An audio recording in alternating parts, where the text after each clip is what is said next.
la qualité de l'eau, je vois que la recherche est orientée vraiment population, c'est-à-dire la consommation de cette eau-là.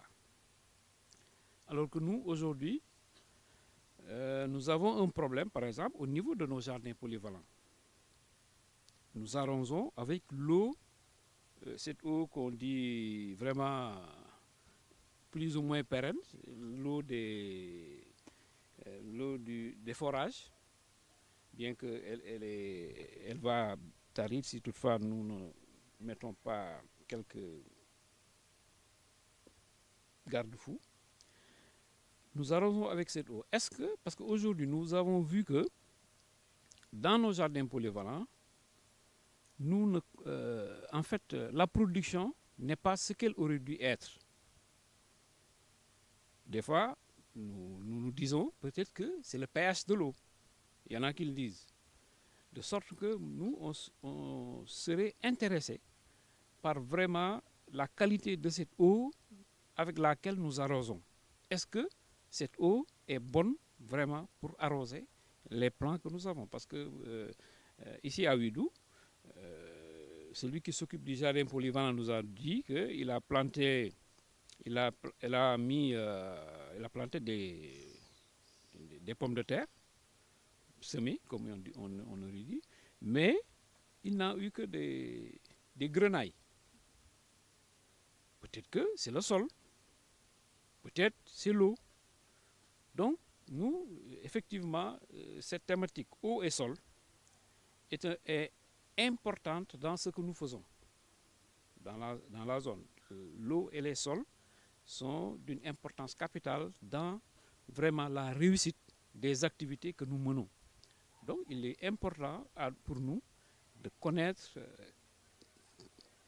pour cette eau, ce type d'eau, quelle culture mettre en place.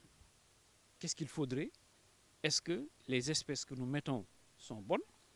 Est-ce qu'il ne faudrait pas penser à trouver d'autres espèces, par exemple, dans nos jardins polyvalents, par rapport à cette eau-là? Merci. Je pense que l'eau que vous utilisez est tout à fait propre à faire pousser des végétaux, il n'y a aucun problème. D'abord parce que le pH est tout à fait dans des normes acceptables, c'est-à-dire il est à peine alcalin, hein, donc il n'y a aucun problème. Où il peut se poser un problème, c'est sur le long terme, parce que l'eau contient pas mal de sel, euh, de NaCl. Seulement, un certain nombre de précautions sont prises, en particulier donc un arrosage au goutte à goutte. Donc justement pour éviter que des problèmes de salinisation se produisent, de salinisation des terres se produisent. Donc a priori, je pense que ce n'est pas l'eau qui est le facteur qui limiterait la production agricole dans les jardins polyvalents. Par exemple, il y a un jardin polyvalent où la production est plutôt bonne, c'est à Colli Alpha, et la qualité de l'eau à Colli Alpha n'est pas fondamentalement différente de celle de Ouidou. Donc je ne pense pas que ce soit l'eau qui soit le facteur premier des baisses de rendement que vous pouvez observer. C'est vrai que moi je m'interroge sur cette densification des forages. Donc on a en ce moment une multiplication à peu près par 4 de la densité des forages dans une ressource qui est clairement n'est pas renouvelable. Donc la question qu'on se pose, c'est est-ce que c'est pas une visée un peu court-termiste par rapport à des problèmes qui vont surgir dans 10 ans, dans 15 ans, et que nous verrons peut-être, mais nos enfants sûrement. Donc la gestion globale de l'eau, c'est un problème fondamental ailleurs comme au Sahel. L'eau, elle tombe du ciel. Donc la première des choses qu'il faut essayer de faire, c'est de l'utiliser sur place. Donc d'éviter qu'elle ruisselle. Les actions de la Grande Muraille Verte qui visent à infiltrer l'eau sont des actions qui sont magistrales, indispensables.